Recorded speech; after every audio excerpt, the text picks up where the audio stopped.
Hi hello friend, मैं रवि कुमार। आज आप लोगों के बीच जनरल कंपटीशन के एक इम्पोर्टेंट टॉपिक एलसीएम और एक्ससीएफ के बारे में बताएंगे। बहुत इम्पोर्टेंट क्वेश्चन बताएंगे, जिसमें मेरा आधार रहेगा कि आपको बेसिक से टॉप लेवल तक सिखाएंगे। तो इस वीडियो को ध्यान से देखिएगा और हम उम्मीद करेंगे कि जरूर आप एलसीएम सीख जाएंगे। तो सबसे पहले हम लोग लघुत्तम समापवर्तक और महत्तम समापवर्तक के बारे में जान लेंगे। एलसीएम का मतलब क्या होता है? लोवेस्ट कॉमन फैक्टर, माने वैसे डिजिट जिसमें हम लोग के क्या होगा कि सबसे कम हम लोग कॉमन ले सके, तो वही हम लोग के कॉमन फैक्टर को हम लोग क्या कहते हैं? एलसीएम कहते हैं। और एक्ससीएफ का फुल फॉर्म क्या होता है? Highest common factor. तो हाईएस्ट कॉमन फैक्टर यानी कि उसमें बड़ा से बड़ा हम लोग का कॉमन क्या है, ठीक ना? तो इन पर हम लोग विशेष तैयारी करेंगे। देखेंगे पहला क्वेश्चन, जैसे कि मान लिया जाए 4 तथा 8 का एलसीएम ज्ञात करें। एलसीएम तथा एक्ससीएफ ज्ञात करें।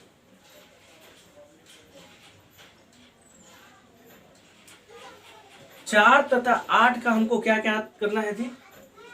4 तथा 8 का एलसीएम तथा एक्ससीएफ। तो एलसीएम निकालने के लिए हम लोग एकदम सिंपल है, यानी कि 4 और 8 को, यानी कि इसका एलसीएम निकालने के लिए हम लोग बच्चा में पढ़े हैं 4 कोमा 8, 2 से लिख देते हैं 2 बार में, और ये हम लोग के 4, और फिर हम लोग 2 से ले जाएंगे 1 बार में, और ये 2, यानी कि एलसीएम का बात करें तो 2 गुने 2 गुने 2 यानी 8। अगर हम बड़ा लेवल पर हुए हैं तो तुरंत देख सकते हैं 4 दूनी 8, यानी कि सबसे बड़ी डिजिट 8 है, मतलब कि इसका एलसीएम क्या हो जाएगा जी? 8 हो जाएगा। यानी इस तरह से भी निकाल लेंगे तो 8। अगर एक्ससीएफ का बात करें तो एक्ससीएफ निकालने के लिए हम लोग छोटा डिजिट से बड़ा डिजिट में भाग करते हैं। तो यहाँ भाग कर देंगे तो हम लोग के 4 दूनी 8, 2 बार में कट जाएगा। यानी कि इसका हम लोग के एक्ससीएफ का बात कर लें तो एक्ससीएफ कितना हो जाएगा जी? 4। आई बात समझ में? यानी कि यहां से हम लोग के याद रखिएगा कि जनरल तरीका से भाग करते हैं, अगर पूर्णतः काट देता है तो हम लोग हो जाता है। उसी तरह से हम लोग नेक्स्ट डिजिट को देख लेते हैं। अगर मान लिया जाए कि हम लोग के इससे बड़ा डिजिट है, अब जैसे कि मान लिया जाए कि यहां हो जाएगा हम लोग के 12 और यहां हम लोग के हो जाएगा 18। इसका पूछेगा एलसीएम और एक्ससीएफ ज्ञात करें। तो अगर आप सीनियर लेवल के हैं तो तुरंत जान जाएंगे कि 12 × 50 60 और 18 दूनी 36, यानी बेसिक 12 × 36 18, यानी कि 36 इसका एलसीएम हो जाएगा। लेकिन अब मान लिया जाए कि जनरल अगर बच्चा है तो इसके लिए आपको क्या करेंगे कि इसको हम लोग निकाल रहे हैं 6 9, और यहां हो जाएगा 2 के पढ़ा में 3, और ये नहीं सॉरी हम लोग 3 से ले जाएंगे, 3 दूनी 6 3 तरीके 9, यानी कि इसका एलसीएम का बात करें तो 2 गुने 3 गुने 2 गुने 3, 3 दूनी 6 6 दूनी 12 12 24 36। इसका हम लोग के पता चल गया एलसीएम कितना हो जाएगा? 36, क्योंकि दोनों के पारा में कट जाता है। एलसीएम का एक और खासियत याद रखिएगा कि ये जो है इससे 12 से भी कट जाएगा और 18 से भी। अगर ऐसा नहीं होता है तो वो आपका एलसीएम नहीं है। अगर एक्ससीएफ का बात करें तो इसका एक्ससीएफ क्या होगा जी? तो छोटा डिजिट 12 और 12 एक बार में, और एक घटा लेंगे, भाग में यहाँ क्या करते हैं? घटाते हैं। तो 8 में से गया 6 और ये कट गया। यहाँ अब 6 से पूर्णतः नहीं कटा, शेष बच गया, तो ये 12 यहाँ आ जाएगा। तो 6 दूनी 12, यानी कि सबको कौन काटा? 6। तो इसका एक्ससीएफ कितना हो जाएगा जी? 6। तो इस तरह से हम लोग के क्वेश्चन बनता है। लेकिन ये तो एग्जाम में आपको नहीं पूछेगा, लेकिन ये मेरा बैच का बेसिक से हीरो लेवल तक, यानी कि बेसिक से हम लोग टॉप लेवल तक सीखेंगे। ये आपके लिए बेसिक था। अब आपको बेसिक में ही सबसे पहले एक इंपॉर्टेंट क्वेश्चन पूछ देगा। सबसे इंपॉर्टेंट क्वेश्चन पूछ देगा कि 2 अभाज्य संख्याओं का एक्ससीएफ क्या होता है? 2 अभाज्य संख्याओं का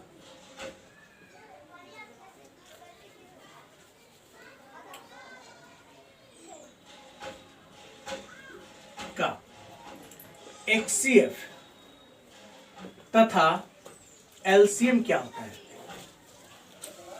क्या होता है?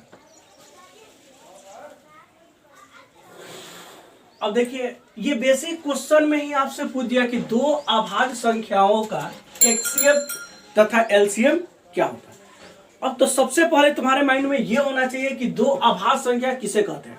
अभाज्य। यानी कि अभाज्य मतलब कि वो किसी से भाज्य ना हो, माने वैसी संख्या जो सिर्फ अपने आप से कटे उसे हम लोग अभाज्य संख्या कहते हैं। सबसे पहले अभाज्य संख्या के माइंड में आपको क्लिक करना चाहिए कि अभाज्य संख्या होती क्या है।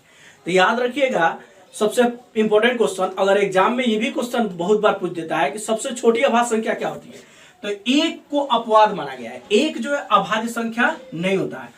एकदम ध्यान से याद रखिएगा कि एक जो है अभाज्य संख्या नहीं होती है। सबसे छोटी अभाज्य संख्या 2 होती है। सबसे छोटी अभाज्य संख्या, पहला क्वेश्चन याद रखिएगा कि क्या होती है जी? 2।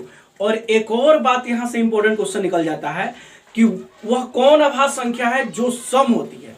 एकमात्र 2 ही अभाज्य संख्या है जो हम लोग के क्या पाया जाता है जी? सम पाया जाता है। लेकिन बाकी कोई अभाज्य संख्या जो हम लोग के सम नहीं होता है। 2, 3, अब 4 नहीं होगा क्योंकि 4 को 2 काट देगा। 5, 5 के बाद हम लोग के 7, 7 के बाद 9 नहीं होगा क्योंकि 9 जो है 3 से कट जाएगा। 11, इसी तरह से हम लोग के 13, इसी तरह से हम लोग के बढ़ते जाएंगे डॉट डॉट डॉट। 13 के बाद हम लोग के मान लिया जाए कि 17, 19, कहने के मतलब कि ये बढ़ते जाएगा। तो 2 अभाज्य संख्याओं का हमको क्या पूछा है जी? एक्सीएल। तो अब मान लिया जाए कि 2 संख्या के सीखिए तो इन दोनों में क्या कॉमन है? क्या कॉमन है? अगर हम लोग मान लिया जाए कि अभी बेसिक मेथड से सिखाए तो 2 में अगर 3 से ले जाएंगे तो 2 के पहाड़ा में हम लोग के क्या होगा? एक बार में, और एक बचा शेष। तो एक शेष बचा तो यानी कि यहाँ वाला आएगा, यानी कि 2 के पहाड़ा में क्या बार में? 1 के पहाड़ा में क्या बार में? 2 बार में कट गया। तो यानी सबको कौन काटा है? 1, यानी कि एक्सीएफ कितना होगा? 1। तो हमेशा आप याद रखिएगा कि इसमें कोई कॉमन नहीं है। तो 2 अभाज्य संख्याओं का एक्सीएफ, यानी कि 2 अभाज्य संख्याओं का अगर एक्सीएफ पूछ दे तो हमेशा याद रखिएगा कि क्या होता है? 1 होता है। 2 अभाज्य संख्याओं का एक्सीएफ क्या होता है? 1। और आपके एग्जाम में ऑप्शन में इस तरह से रहेंगे 1, 0, -1 और 2। तो कंफ्यूज नहीं करिएगा, हमेशा बता दीजिएगा कि 2 अभाज्य संख्या में कोई कॉमन नहीं होता है, इसलिए 2 अभाज्य संख्याओं का एक्सीएफ हमेशा क्या होता है? 1। और ये 1 नंबर का इंपॉर्टेंट क्वेश्चन है। एक और, हम लोग के सबसे छोटी अभाज्य संख्या क्या होती है? 2 होती है। अब रहा बात कि 2 अभाज्य संख्या का एलसीएम क्या होता है। ये तो क्वेश्चन आपसे मान लिया जाए पूछेगा नहीं, लेकिन बाय द वे पूछ दे तो जब भी अगर पूछे तो वो दोनों संख्या के जरूर मेंशन करेगा। मान लिया जाए कि 2 संख्या वहां मेंशन कर दे कि A, B 2 गो अभाज्य संख्या है, तो इसका हम लोग के एलसीएम क्या होगा? तो सिंपल हम लोग गुना कर लेंगे AB। क्या कर लेंगे जी? AB। मतलब 2 संख्या हमेशा दिया रहेगा। जैसे कि मान लिया जाए अगर आपसे हम पूछ दें कि 3 तथा 5 का एलसीएम क्या होगा? एलसीएम क्या होगा? तो एलसीएम क्या होगा बाबू बताओ? 3 तथा 5 का एलसीएम क्या होगा? तो जब भी हम लोग की देखेंगे कि अभाज्य संख्या कोई कॉमन नहीं है, अगर दोनों में कोई कॉमन नहीं होता है तो सिंपल अगर एलसीएम निकालना हो तो हम लोग क्या करते हैं? दोनों संख्याओं को गुना कर लेते हैं। 5 क्या हो जाएगा? 15। अगर मान लिया जाए कि इस क्वेश्चन को और थोड़ा सा एग्जामिनर को टॉप करने को मन किया तो ये पूछ सकता है इस तरह से 2, 4, 5 और मान लिया जाए कि हम लोग के 7, 2, 5 इतना, इन तीनों में कोई कॉमन है। एलसीएम क्या है? क्या है? ठीक ना? तो इसका अगर एलसीएम आपसे पूछ दे कोई कि 3, 4, 5 का एलसीएम क्या है, तो इन देखेंगे तीनों में कोई कॉमन नहीं है, तो जनरली हम लोग क्या कर लेंगे? गुना कर लेंगे। क्या हो जाएगा जी? 60। 4, 5, 20 और 20 दिया 60। तो हम जान गए कि इस तरह से एलसीएम निकलता है। अगर यही पूछ दे कि इसका एक्सीएफ क्या होता है, एक्सीएफ 3, 4 और 5 का एक्सीएफ क्या होता है, तो एक्सीएफ क्या हो जाएगा जी? इन तीनों में कोई कॉमन है? जब कोई कॉमन नहीं है तो इसको हम लोग अगर 1 गुने 3 लिख सकते हैं, 4 को हम लोग 1 गुने 2 लिख सकते हैं, 5 को हम लोग लिख सकते हैं 1 गुने 5। इन तीनों में सिर्फ एक कॉमन है, इसलिए इसका एक्सीएफ क्या है जी? 1। अगर इस में अगर कोई कॉमन नहीं है तो वह क्या कॉमन माना जाता है जी? 1। याद रखिएगा 1 के पहाड़ा में सब आ जाएगा। 1, 1 दूनी 2, 3, 4, 5, इसलिए इसका एक्सीएफ कितना हो जाएगा जी? 1। तो हम अब उम्मीद करेंगे कि आपको ये समझ में आ गया होगा। अब आगे देखते हैं।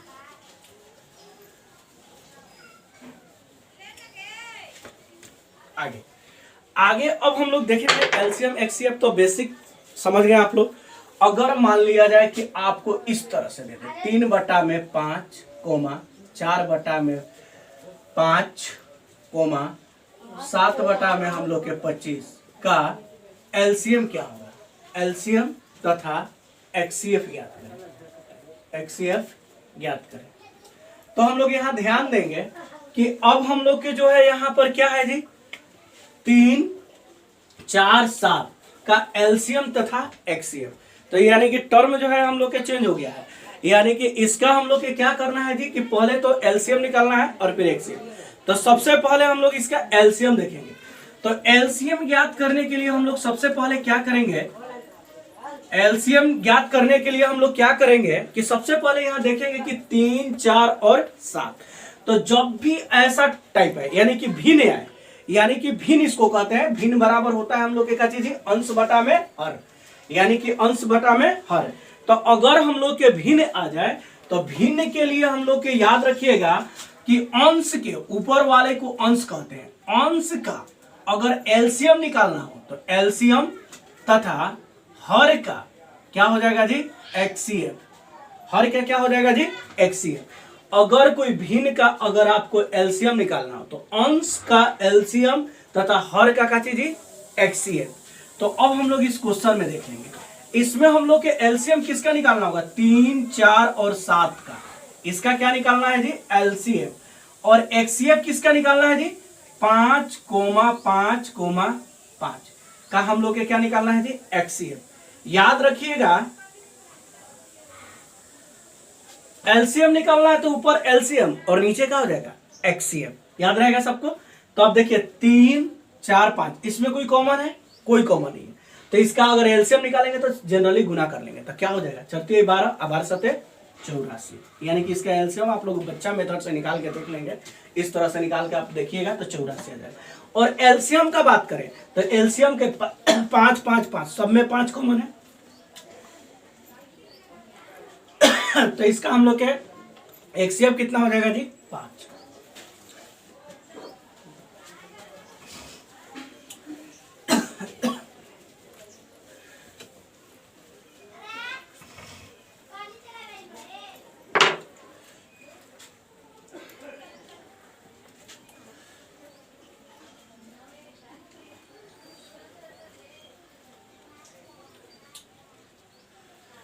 अब जस्ट नेक्स्ट, अब हम लोग देख रहे हैं कि हमको जो है एक्ससीएफ निकालना है।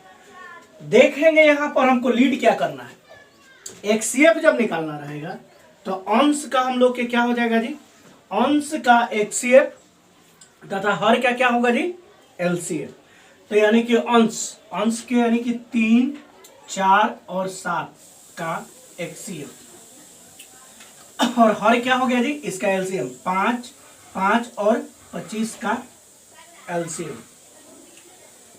इन तीनों में क्या कॉमन है, कोई कॉमन नहीं है, मतलब इसका एक्ससीएफ जो है 1 होगा और यहाँ 5, 5 जिसका एलसीएम यानी कि ये तीनों मिलकर किससे कटेगा, 25। यानी कि इसका हम लोग के एक्ससीएफ कितना हो जाएगा जी, 1/25। तो आई होप आपको ये समझ में आ गया होगा। अब हम लोग चलते हैं नेक्स्ट टाइप की ओर।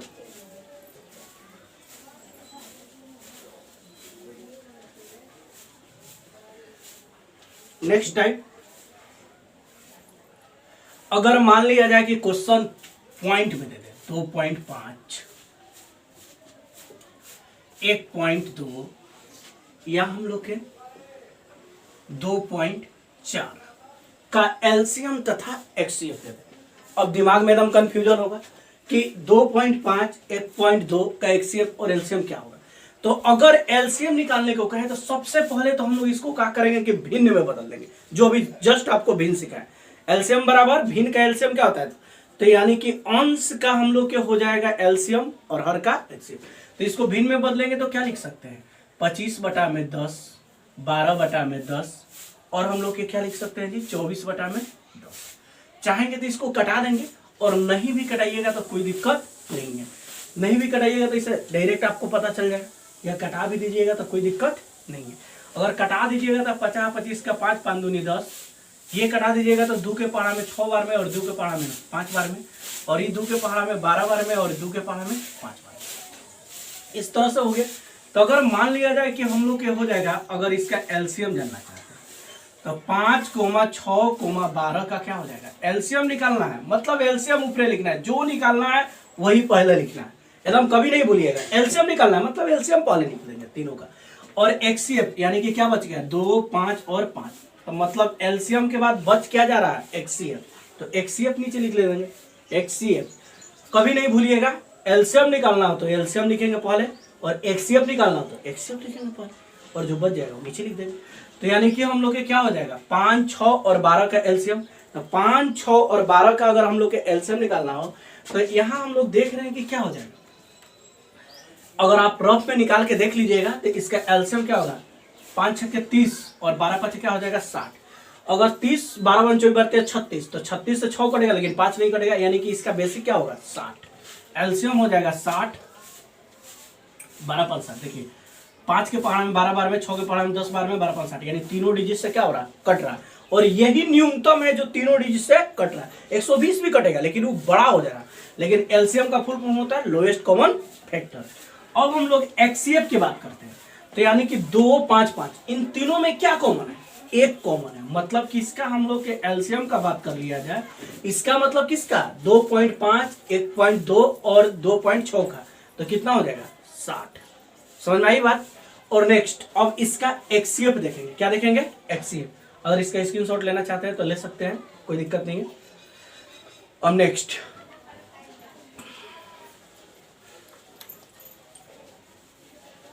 अब हम लोग को इसका क्या निकालना है जी, एक्सीएफ। तो अभी जस्ट बताएं, एक्सीएफ यानी कि हम लोग के अंश का क्या हो जाएगा एक्सीएफ। तो अंश है 5, 6 और 12, 12 का क्या हो जाएगा एक्सीएफ। और नीचे वाला की क्या हो जाएगा जी, एलसीएम। क्या हो जाएगा जी, 2, 5 और 5 का क्या हो जाएगा जी, एलसीएम। तो मतलब अगर हम एक्सीएफ निकालेंगे तो इन तीनों में क्या कॉमन है, 5, यानी 1 गुने 5 लिख सकते हैं, 6 को 2 गुने 3 गुने 1 लिख सकते हैं, 12 को। तो ये मेन बात 5 में कोई से मिल नहीं रहा, मतलब 1 हो जाएगा एक्सीएफ। और नीचे एलसीएम, तो 5 दूनी 10। देखिए 2 के पारा में यू कट रहा, 5 के पारा में और यू कट रहा। मतलब इसका अगर एक्सीएफ 2.5, 1.2 और 2.4 का एक्सीएफ का बात कर लिया जाए तो 1.10। समझ में आ गया होगा। अब हम लोग ये बेसिक जान गए कि पॉइंट वाला रहेगा तो हम लोग को सबसे पहले उसको क्या करना होगा जी, जब भी अगर पॉइंट में रहे, डेसिमल में रहे, तो उसको हम लोग सबसे पहले भिन्न में बदल लेंगे और इस तरह से हम लोग निकाल लेंगे। नेक्स्ट टाइप हम चलते हैं।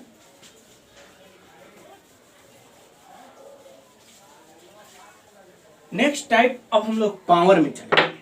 जैसे कि मान लिया 2 के पावर 3, 2 के पावर 5 और 2 के पावर हम लोग के 12। अब इसमें हम लोग के पूछ देगा कि इसका एक्सीएफ और एलसीएम क्या हो, ठीक ना।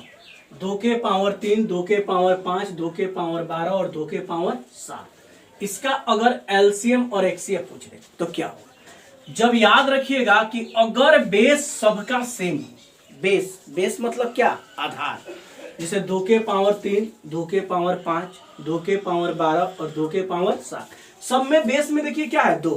अगर हम लोग के पूछ दे कि एलसीएम, तो हमेशा याद रखिएगा एलसीएम का मान लोवेस्ट कॉमन फैक्टर होता है, लेकिन इसका मान जो है हमेशा बेसी आता है। तो सबसे अधिक वाला घात को टारगेट करेंगे। सबसे बड़ा घात कौन है, 2 के पावर 12। ये ना कि इसका एलसीएम हो जाएगा 2 के पावर 12। एलसीएम लोवेस्ट होता है लेकिन पावर क्या होगा, 2 के पावर 12। क्यों बेसी होगा, क्योंकि 2 को 12 हाली गुना तक लिखेंगे। तो क्या होगा कि निश्चित है कि 2 के पावर 3 मतलब 8 कट जाएगा, 2 के पावर 5 मतलब 32 जरूर कट जाएगा, 2 के पावर 7 मतलब 128। निश्चित है कि क्या होगा, काट देगा 2 के पावर 12 से। अगर इससे भाग करेंगे तो घट के 9 बचेगा, इससे भाग करेंगे तो 7 बचेगा, और हम लोग के 12 से करेंगे तो ये कट जाएगा, और 2 के पावर 7 से भाग करेंगे तो हम लोग को क्या बचेगा 5। यानी कि जाहिर सी बात है कि क्या होगा, कट जाएगा।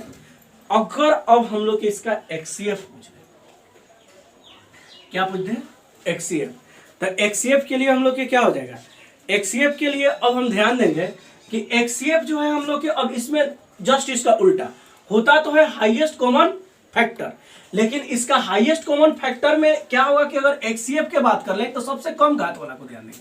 तो सबसे कम घात इसमें किसका है, तो 2 के पावर 3, यानी कि 2 के पावर 3, 2 के पावर 3 ये